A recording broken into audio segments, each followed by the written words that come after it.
মহাকুম্ভ মেলায় গিয়ে আমার বর কিন্তু সেই সাধুর কাছে পৌঁছে গেছিল, যে সাধুর হাত কোনো সময়ের জন্য নিচে নামায় না। ইনি কিন্তু একটা তপস্যার ভিতর আছে। হ্যালো এভরিওয়ান, কেমন আছো তোমরা সবাই? আশা করছি খুব ভালো আছো। সঙ্গীতাস লাইফে তোমাদের সবাইকে জানাচ্ছি আরও একবার ওয়েলকাম আমার নতুন একটি ব্লগে। তো তোমরা প্লিজ কমেন্ট করবে। আর আজকে তোমাদের সঙ্গে শেয়ার করব মহাকুম্ভ মেলায় আমার হাজব্যান্ড গেছিলো, সেখানে গিয়ে কি কি দেখতে পেয়েছে আর আমি বাড়িতে বসে কি কি করছি সবটা কিন্তু তোমাদের সঙ্গে শেয়ার করব।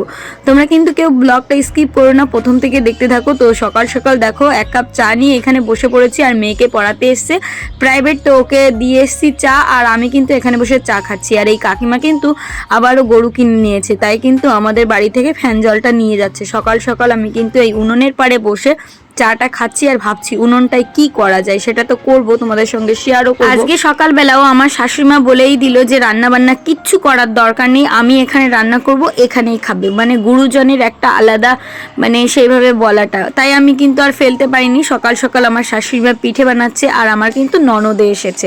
তো দেখো পিঠে বানাচ্ছে, সঙ্গে কিন্তু খাঁটি নলিন গুড় এনেছে। তো এই দিয়ে আমরা আর কি খাবো। তো দেখো এই যে আমার ননদ আর আমার মেয়ে, তো পিসিমণিকে পেলে আর কিচ্ছু লাগে না। তো আমি, আমার ননদ আর আমার মেয়ে মিলে এখানে বসে পিঠে খাচ্ছি আর গল্পও করছি অনেকক্ষণ ধরে। তারপরে কিন্তু অনেকগুলো জামা কাপড় ছিল, ভাবলাম যে শাশুড়িমা যেহেতু রান্নাবান্না করতে বারণ করেছে, পিঠেও খেলাম, এখন এই জামা কাপড়গুলো তাড়াতাড়ি করে ভিজিয়ে ফেলি। ভিজানো হয়ে গেছিলো অনেকক্ষণ আগে, তো সব কিছু কেচে টেচে এই যে ছাদে মেলতে এসেছি। আর আজকে বলতে পারো রান্নাবান্না কিছুই করতে হবে না, মানে অনেক দিন পরে একসঙ্গে হয়ে গেছি আমরা শাশুড়ি মার। তো তোমাদের দাদাভাই বাড়ি নেই, এই ফাঁকেই কিন্তু একসাথে হওয়ার সুযোগটা পেয়েছি। যাক, ভালোই লাগছে যে একা একা রান্না করে খেতে হচ্ছে না, কি বা করতাম। তাই কিন্তু দেখো আমার অভিভাবক কিন্তু আমার মাথার উপর আছে, এটাই খুব ভালো লাগছে। সিঞ্জিনি, তোমার ব্যাগ নিয়ে আসো। আর এই যে সিঞ্জিনিকে চুল বেঁধে দিলাম, কই তারপরে স্কুলে দিয়ে আসি, তারপরে তো কত কাজ আছে। তো আমি ভাবলাম যে আমার যেহেতু কোনো কাজকর্ম নেই, তো আমার বড়ও বাড়িতে নেই, বরকে একটু সারপ্রাইজ দেওয়া হবে। আর এই দেখো ঘরের সামনেটা এইরকম করে নোংরা হয়ে পড়ে থাকে, তো এখানে যেহেতু খাঁচাটা অনেকটা ভারী, তো আমি একা একা তো পারবো না এটাকেই করতে, সরাতে। আমি সিদ্ধান্ত নিয়েছি এই জায়গাটা একটু পরিষ্কার করব, মুখের সামনে কোনো জঙ্গলি ভাবটা রাখবো না। তো এতদিন ধরে পারছিলাম না, একসঙ্গে 4-5 জন লোকও দরকার, তাই জন্য কিন্তু দেখো আমি সমীরদাকে ডেকে নিয়েছি। আর সমীরদা তো কদিন মাত্র এসছে, তোমরা তো জানো বিদেশ থেকে। তো সমীরদাও শুয়েছিল ঘরে, ডেকে আনলাম, বললাম যে তাড়াতাড়ি আসো, 3 জন না সরানো যাচ্ছে না, এতটা ভারী। আর পুরো উই পোকা খেয়ে পাগুলো পুরো নষ্ট করে দিয়েছে। দেখি এই মুরগির খাঁচাটা দিয়ে কিছু করা যায় কিনা, ভেবেছি আবার নতুন করে মুরগি পোষা শুরু করব, কি করা যায় সেটাই ভাবছি। আর এই খাঁচাটায় না প্রচুর পরিমাণে মুরগি ধরে, মানে 100-150-200 মুরগি কোনো ব্যাপারই না। দেখো কতটা ভারী। এই যে দুটো পুচকে ছেলেকে ডেকে নিয়েছি, একটা হচ্ছে সুবল, তন, ওরা 2 জন মিলে কিন্তু আমাকে হেল্প করছে, আর সমীরদাও। তো এইখানে রাখার সিদ্ধান্ত নিয়েছি আমি খাঁচাটা। এবার যদি মুরগি পুষি তাহলে কিন্তু এখানে একটা ঘর মতো করব, মানে ওই চারিদিকটা নেট দিয়ে ঢেকে দেবো, যাতে মুরগি চারিদিক থেকে বাইরে বেরোতে না পারে। যেহেতু আমাদের বাগান বাড়ি, দেখেছো সামনে প্রচুর বড় বাগান, তো শিয়াল সবসময় থাকে, তাই জন্য কিন্তু আমার আলাদা সিদ্ধান্ত নিতে হবে। শুধু মুরগি পুষলেই হবে না, তো এখানে তো দেখভালও করতে হবে। ভেবেছি ঘর করে রাখবো, ঘরের ভিতরেই মুরগি থাকবে, খাবার দেবো, ওইভাবেই থাকবে, আর বিকালের দিকে একটু বের করে রাখবো, দেখি কবে কি করি। আর এই দেখো তো এই জায়গাটা আবার আমার পরিষ্কারও করতে হবে, মুরগির খাঁচাটা সুন্দর করে পায়াটায় সেটিং করে দিলাম, এখন কাজকর্ম শুরু করে দিই। আমার বর কিন্তু জানেও না এই কাজগুলো আমি করছি, আর কারণ ওর ফোনে একদমই চার্জ নেই, ও আমার সঙ্গে ঠিক করে কথাও বলতে পারছি না। আর ওইখানে মানে যাওয়া মানে কি, একটা ফোন চার্জে দিতে 50 টাকা করে লাগছে। তারপরে ও না পাওয়ার ব্যাঙ্কও নিয়ে গেছিলো, সেই জন্য ও খুব একটা দেয়নি, বাড়ি থেকে যেটুকু যা করে নিয়েছে হিসাব করে একটু ভিডিও করেছে আমার জন্য। আর ভেবেছে কি যে ফোনে একটু টুকটাক কথা বলবো, তো ওই যে কি করছে না করছে সেইগুলো আর কি শুনছিলাম। তো ভাবলাম যে শাশুড়িমা যেহেতু রান্না করছে, আমি এই ফাঁকে আমার এই কাজগুলো করি। সবসময় তো টাইম হয়ে ওঠে না, এত কাজের ভিতর ব্যস্ত থাকি। তো দেখো এই ভিটেটাই মানে কি আগে ঘর ছিল, এইখানেই আর কি মেন বাস্তু ভিটা, এখানেই আর কি বাড়ি ঘর ছিল। তো আমরা তো ওই দিকটাই ঘর বাড়ি নিয়ে গেছে, আমার শ্বশুর ঘর বানিয়েছে, তোমরা জানো পাকা ঘরটা। তো এইখানে পরবর্তীতে কোনো দিন চাইলে এখানে আমরাও বাড়ি বানাতে পারি, সেটা পরবর্তীতে ভাবা যাবে। তো ভাবলাম এই ভিটেটায় কিছু লঙ্কা গাছ, বেগুন গাছ এগুলো রাখা যাবে, মুখের সামনে এরকম জংলা হয়ে থাকলেও তো ভালো লাগে না, তাই জন্য কিন্তু আমি সমস্ত কাজ করছি। আর এই তুলসী গাছটা না আমি এনে লাগিয়েছিলাম, বাড়িতে একটা তুলসী গাছ থাকা চাই, আর হচ্ছে একটা লেমন ট্রি গাছ। তো তো ওই গাছের পাতা দিয়ে কিন্তু চাও খাওয়া যায়। পরে ভাবলাম না এই গাছগুলো একটু এদিকটায় সরিয়ে রাখি, জল দিতেও সুবিধা হবে কলের পাড়ে, তাই কিন্তু এদিকটায় রাখছি। আর চারিদিকটা সুন্দর করে এখন পরিষ্কার করব। কিছু পেঁয়াজ গাছও লাগিয়েছিলাম, দেখো কত বড় হয়ে গেছে দেখতে দেখতে। সকালবেলা যেহেতু পিঠে খেয়েছি তাই জন্য কোনো খিদের টিদের কিছু নেই। আর দুপুরবেলা রান্নাবান্না শাশুড়িমা করছে, দুপুরবেলা তো ওখানেই খাবো। মেয়েকে স্কুলে পাঠিয়ে দিয়েছি স্নান করিয়ে, তো আমি এই কাজগুলো করছি একদম নিশ্চিন্তে। আর আমার ননদও এসছে জন্য মনটাও ভালো। বাড়িতে কেউ না থাকলে, তোমাদের দাদাভাই না থাকলে মনটা ভালো লাগে না। যদিও আমাদের সবসময়ের জন্য যে গল্প গুজব করা হয় সেটা না, কিন্তু তারপরেও বর বাড়ি থাকা একটা আলাদা মনে জোর শান্তি লাগে, তাই না বলো?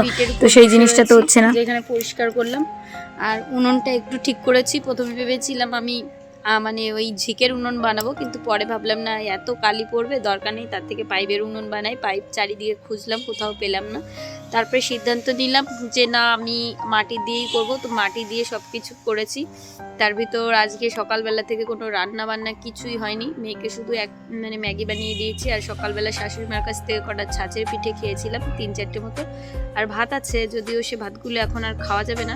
তো রান্না করতে যাব, মাছও রেখেছি, সব কিছু করেছি। শাশুড়ি মা বললো যে আজকে সঙ্গীতে তোমার রান্না করার দরকার নেই। তো যেহেতু শাশুড়ি মা বলেছে তার জন্য কিন্তু আর রান্নাবান্না করতে গেলাম না। তাই সারাদিনটা ফাঁকা রয়েছে বলে ভাবলাম যে ওই যে মুরগির খাঁচাটা ওইখানে রেখেছি দেখলে। আর উনুনটা বানিয়েছি। মেয়ে তো স্কুলে গেছে, স্কুল থেকে আসবে, স্নান করতে হবে।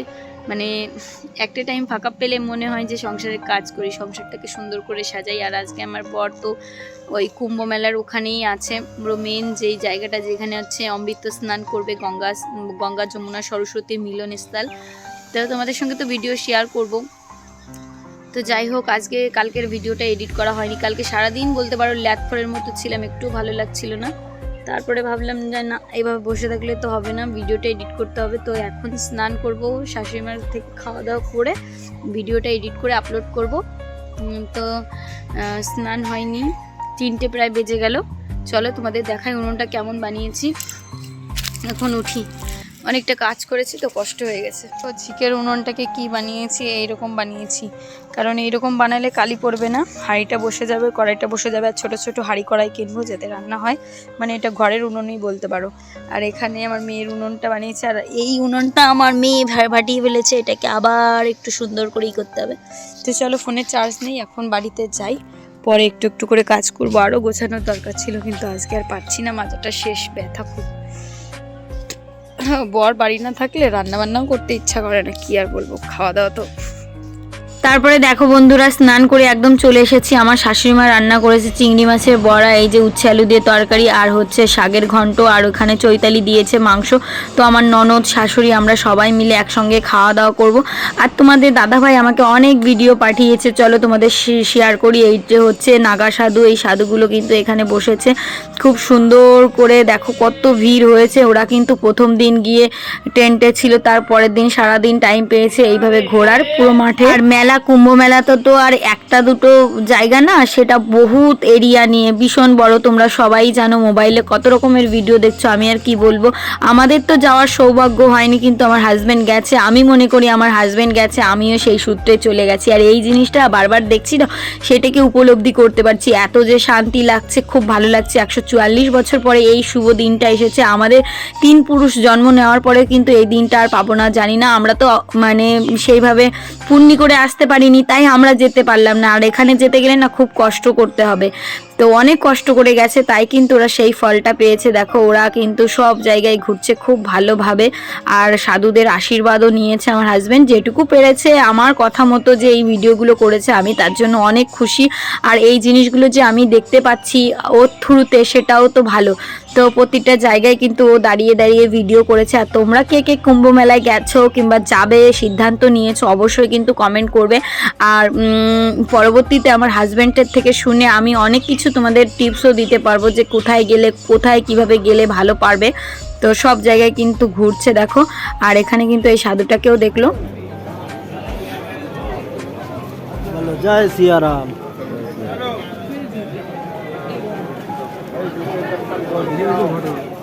জয় শ্রীরামের সেই পাথরটা, যে পাথরটা দিয়ে সেতু তৈরি হয়েছিল, তো এই যে সেই লঙ্কার সেই পাথর যেটা হচ্ছে জলের উপর ভাসে, তো তোমাদের সঙ্গে শেয়ারও করে দিল। তারপরে দেখো প্রতিটা জায়গায় ঘুরছে, আর মেলাটা শেষ করা যাবে না, সকালবেলা থেকে ঘুরতে গেলে সেই জায়গায় পৌঁছাতে গেলে মানে পুরো দিনটাই কাভার হয়ে যায়। তো এখানে কিন্তু অনেক রুদ্রাক্ষর মালা উঠেছিল, আর মোনালিসা বলে যে মেয়েটা ছিল সেই মেয়েটা কিন্তু বাড়িতে চলে গেছে। আমার হাজব্যান্ড সেটাও খবর নিয়েছে, বুঝতেই পারছো ভীষণ ওরা আনন্দ করেছে। আর তীর্থস্থানে গেলে কোনো খারাপ কিছু হয় না, সব কিছু কিন্তু ভালো অভিজ্ঞতা, কষ্টের সঙ্গে গেলে কিন্তু মনের যে আশা আকাঙ্ক্ষা নিয়ে যাওয়া হয় সেটা কিন্তু পূর্ণ হয়। এই দেখো আমার হাজব্যান্ড কিন্তু নমস্কার করছে, আর মানে সাধু নাগা সাধুরা কিন্তু আশীর্বাদও করে দিচ্ছে।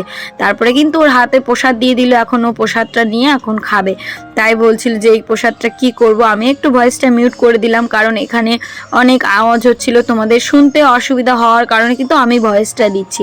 তারপরে কিন্তু চারিদিকটা ঘুরছে, মেলাটা ঘুরেছে, কি নেবে না নেবে সব কিছু চিন্তা ভাবনা করছে। এখানে তো আর খেলনাবাটির মতো মেলা না, আর আমার মেয়ে তো বাড়ি থেকে বায়না করেই গেছে বাবা আমার জন্য খেলনা আনবে। তো তারপরে দেখো এখানে দাঁড়ালো, এটা হচ্ছে কোথায়, ও মানে কি শুধু ভিডিওই করেছে। মহাকুম্ভ মেলায় যে 29শে জানুয়ারি যে স্নানটা মানে অমাবস্যার তিথিতে, সেই স্নানটাই আর কি করে তারপরে কিন্তু বাড়িতে ফিরবে, তাই জন্য কিন্তু প্রথম দিনটা এইভাবে ঘুরছে, মানে দ্বিতীয় দিন স্নান করা কমপ্লিট, এখন ঘুরবো, সারা মেলা ঘুরবো।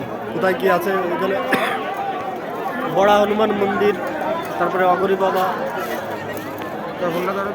হর হর মহাদেব। কুম্ভ মেলায় দেখো এটা মেইন জায়গা, এটা চারিদিকে শুধু লোক আর লোক। এই যে এদিকে হচ্ছে সঙ্গম, মেইন জায়গা। আমার কিন্তু বেশ ভালো লাগছে, আমার বর যে এইভাবে ভিডিও করবে আমার জন্য। তো এই যে দেখো আমার দেওর, ওরাও কিন্তু সবাই মিলে স্নান টান করে রেডি হয়ে আবার মেলার উদ্দেশ্যে ঘুরবে। আর এখানে কিন্তু একদম ফ্রিতে খাবার দাবার খেয়েছে, আর যে মহা স্নানের যে স্থানটা সেখানের পাশেই ছিল, ওদের খুব একটা দৌড়াদৌড়ি হুড়োহুড়ি করতে হয়নি, কোনো সমস্যাও হয়নি, ভীষণ ভালোভাবে ঘুরেছে, আর খুব ভালো অভিজ্ঞতাও শেয়ার করলো। তো দেখো এখানে কিন্তু কত দেশ থেকে যে মানুষ এসেছে, তারপরে কিন্তু পুরো ভারতবর্ষ থেকে মানুষ কিন্তু এসেছে। আরে পয়সা পয়সা বের করতেছিস কেন? স্নান করবি এখন। তো ঘাট বন্ধ করে দিয়েছে, এটা কিন্তু মেইন জায়গা না,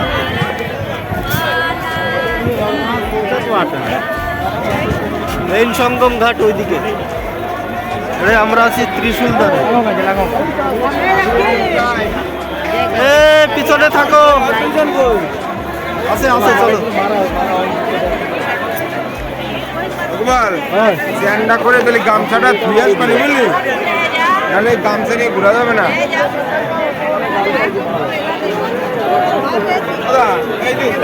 রাস্তা দিয়ে ঘুরে ঘাটটা এদিকে তো।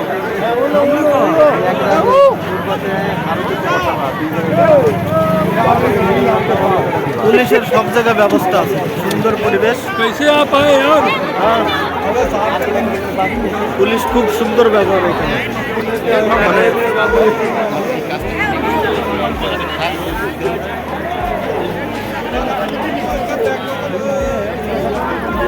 মানে তো তোমরা দেখতেই পেয়েছো বন্ধুরা, এতটা লোকের সমাগম এখানে কিন্তু মানে যে দলটা গেছে সবাই মিলে যদি একজন হারিয়ে যায় তাদেরকে খুঁজে পাওয়া কিন্তু ভীষণই কষ্টের, বুঝতেই পারছো। এত বড় মেলা, মানে মহা মিলন বলতে পারো প্রতিটা মানুষের, মানে আমরা তো এক একটা রাজ্যে থাকি, প্রতিটা রাজ্যের মানুষ এক জায়গায় মিলিত হওয়ার যে শান্তি, সবার সঙ্গে দেখা, এটা কিন্তু একটা মধুর মিলন বলতে পারো। ভীষণই ভালো লাগলো দেখে, আর তোমাদের সঙ্গেও শেয়ার করতে পেরে আরও বেশি ভালো লাগলো। তো এখানে দেখো সবাই কিন্তু এখন কিন্তু আলাদা আলাদা হয়ে যাচ্ছে, তার জন্য কিন্তু আমার হাজব্যান্ড সবাইকে বলছে কোথায় আছিস, সব কিন্তু এক জায়গায় থাকার চেষ্টা করিস। 8 জন গেছে একটাই দলে, আর একই টেন্টের ভিতর 8 জন ছিল, তাই জন্য কিন্তু অনেক চাপাচাপি করেই করতে হয়েছে। তো এখান থেকে দেখো ওরা খাবার দাবার খেয়ে নিচ্ছে, মানে যেটা পছন্দ হয় খাচ্ছে। তারপরে কিন্তু এখানে দেখো নাগা সাধুদের থাকার ব্যবস্থাও মনে হয়েছে, আমি সে সঠিক জানি না, কিন্তু দেখে তো তাই মনে হচ্ছে। আর এখানে কিন্তু সুন্দর করে এইভাবে, আর এই সব জায়গায় যাওয়া মানে তো আর শান্তিপূর্ণভাবে থাকতে পারবা সেটা না, তোমার হচ্ছে খাটনি দেওয়ার ব্যাপার, তাই কিন্তু সেইভাবেই রয়েছে। আর ভীষণই ভালো লাগছে দেখে। আর এদিক থেকে কিন্তু আমার বর কিন্তু মহাদেবের ভীষণই বড় ভক্ত, আমার দেওরও। তো এখান থেকে দেখো এই যে গোটা গোটা করে নিচ্ছে, এটা হচ্ছে গিয়ে এটা হচ্ছে রুদ্রাক্ষর নিচ্ছে, যে এখান থেকে বেছে নিয়ে যাচ্ছে, বাড়ি গিয়ে দেখবে। আর 50 টাকায় কিনলাম, এটা 150 টাকা দাম চাইছিল, শালিগ্রাম। তারপরে কিন্তু দেখো প্রতিটা মেলায় চারিদিকে ঘুরছে, আর আমি না সেভাবে কিছুই জানি না, তাও ভাবলাম তোমাদের সঙ্গে ভিডিওটা শেয়ার করি, কারণ তীর্থস্থানের সম্পূর্ণ ভিডিও দেখাটাও কিন্তু একটা পুণ্যের কাজ। তোমরা কিন্তু কেউ ব্লগটা স্কিপ করবে না। আর সবাই কিন্তু তাদের হাজব্যান্ড, ওয়াইফ, বাচ্চা কাচ্চা নিয়ে এসছে, কিন্তু আমাদের বাড়ি থেকে তো জানো কুম্ভ মেলা কতটা দূরে, তাই জন্যই তো ইচ্ছা থাকলে উপায় নেই। আর আমাদের শরীরের কন্ডিশনও এতটা ঢাকাল সহ্যও করতে পারবে না, এটা আমার বরের ধারণা, তাই জন্য কিন্তু না নেওয়ার সিদ্ধান্ত। আর ট্রেন বাসের যা অবস্থা ছিল, কোথাও কোনো জায়গায় ছিল না। কি অবস্থা, চারিদিকে শুধু লোক, মেলা হয়ে গেছে সব জায়গায়, পুরো ফাঁকা ছিল চারিদিকে।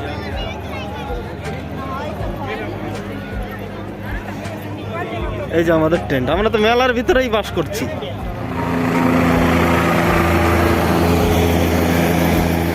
আর এই মেলাটা কিন্তু ডিজিটাল ভাবে চারিদিক দিয়ে কিন্তু হেলিকপ্টার উপর দিয়ে উঠতেই রয়েছে, আর সিসিটিভি ক্যামেরার মাধ্যমে সম্পূর্ণটা দেখার তদারকি করার চেষ্টা করেছে, মানে কোনো জায়গায় যেন কোনো খারাপ কিছু না ঘটে। মানে দূর দূরান্ত শুধু লোক আর লোক, মানে এত লোক, আমার বর গিয়ে তো পুরো অবাক যে কি দেখে আসলাম জীবনে, মানে আসেনি বাড়ি, তারপরেও বলছি ভীষণই ভালো একটা অভিজ্ঞতা। এত মানুষ যে একই জায়গায় হতে পারে এই পুণ্য তিথির স্নানে, অমাবস্যার, কি যে ভালো, মানে এটা একটা সত্যিই শান্তির একটা জিনিস, বুঝতেই পারছো। আমি তো মানে ভিডিওটা এডিট করতে এসে পুরো আপ্লুত হয়ে যাচ্ছি, মানে আমার কোনো বলার ভাষা নেই। কাশ আমিও যদি যেতে পারতাম।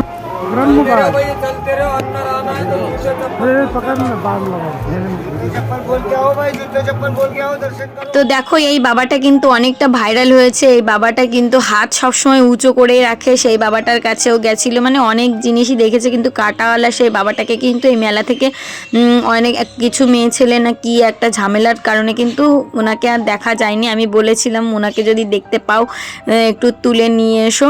যাই হোক, যেটুকু যা দেখতে পেরেছে সেটুকুই শেয়ার করলাম তোমাদের সঙ্গে।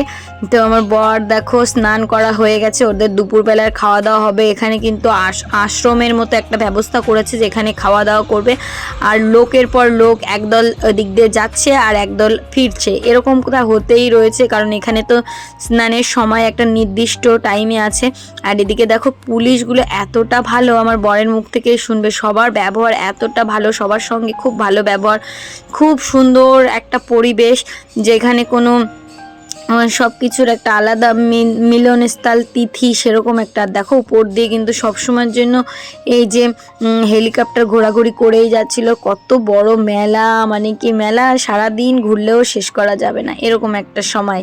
তো আমার বর তুলেছে, এটাই আমার কাছে ভালো লাগছে।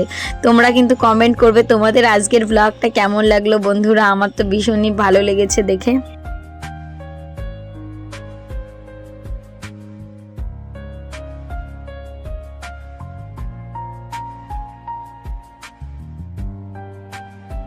যত দূরেই হাঁটছে না কেন কিন্তু লোক আর শেষ হচ্ছে না। দেখো সবাই কিন্তু বস্তা ভরে জিনিসপত্র নিয়ে এইভাবে চলা শুরু করেছে। তাদের মেন উদ্দেশ্য হচ্ছে ত্রিবেণী স্নান করা, গঙ্গা যমুনা সরস্বতীর যে মিলনস্থল সেখানেই স্নান করবে। কিন্তু সবাইকে আর সেখানে যেতে পারে, অনেকে তো গাড়িতে করেও গেছে, তারা কিন্তু এখানে পৌঁছাতে পারেনি, শুধু গঙ্গা স্নান করেই বেরিয়ে আসতে হয়েছে, মানে ভিতরে ঢুকতেই পারছে না।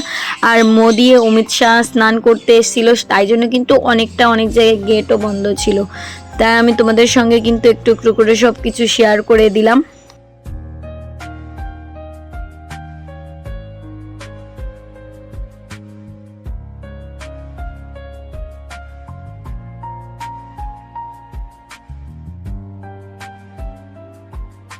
তো বন্ধুরা আজকের ব্লগটা কেমন লাগলো অবশ্যই কমেন্ট করে জানিও। যদি ভালো লাগে একটা লাইক করো, ভিডিওটা শেয়ার করো। তোমাদের কাছে অনুরোধ রইলো অবশ্যই কিন্তু পাশে থেকো। সবাইকে টাটা, আর তোমরা অনেক ভালো থেকো, বাই।